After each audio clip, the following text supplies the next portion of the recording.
All right, so in today's lesson, what we're doing here is finding the area of rectangles. What we're doing, though, is we're finding three different ways to find the same answer. As you can see in problem A, we're set up with improper fractions. And as improper fractions, we're in pretty good shape because what we can do is simply multiply everything across and then simplify. So right here I have an 8 times a 24 over a 3 times a 4. My 3 times 4 gives me 12. My 24 times 8 is going to give me 32. And then my 8 times 2 gives me 16 plus 3, 17, 18, 19. So I have a 192. And now I can divide. So my 192 divided by 12, that'll go once for 12. I get 7, bring down my 2. That'll go 6 times. Let's just check that, my little 12 times 6 here. There's my 12 there and my 72. And I don't have anything left, so here's my answer. So I'll bring it up top here, 16. My unit is centimeters. And since it's area, we're talking about squares. Now, earlier in the week and last week and some previous lessons, we're using some models. Well, let's find the same answer using a model.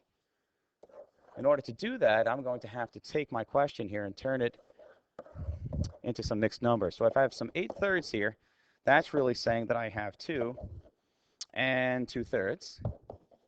And my 24 over 4, well, when I divide that, I get 6. All right, so this is all centimeters. And I have 6 centimeters up here. And my 2, now here comes my area model. Here comes my 2/3 right here. And so I'm going to split that accordingly. So I have my 2 inches there on the top and my 2/3 on the bottom. And here's my 2 areas. So in order to find this particular area here, I need to take my 6 from this and multiply it by my 2 from here. And I wind up with 12. And for the bottom here, I have 6 times 2/3. Okay, and if I multiply that, I wind up with 12 over 3, which gives me 4. So here are the areas of my two rectangles here. Add them together. My 12 plus 4 gives me 16. There it is, 16 centimeters squared. Now, if I wanted to keep these mixed numbers the way they are, without the area diagram, I could take my 6, and I'm just going to multiply by my 2 and 2/3. Now I'm going to run a distributive property. So basically, let me change colors here. I'm going to take the 6. I'm going to multiply it by the 2, and I'm going to take the 6 again and multiply it by the 2/3, and then add the parts, essentially mirroring everything I just did right here, except I'm not using the area model. So my 6 times 2, I'll group those together, and my 6 times 2/3, I'll group those together. My 6 times 2 gives me my 12.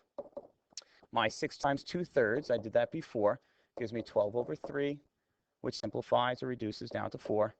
There's my 12 plus 4. There's my 16 centimeters squared again. Okay? So what the kids are doing is they're exploring all three methods, and then they're choosing the one they like the most, or what they find the easiest, or which one makes the most sense to them. All right? That's it, folks. Thanks so much. Take care. Bye-bye.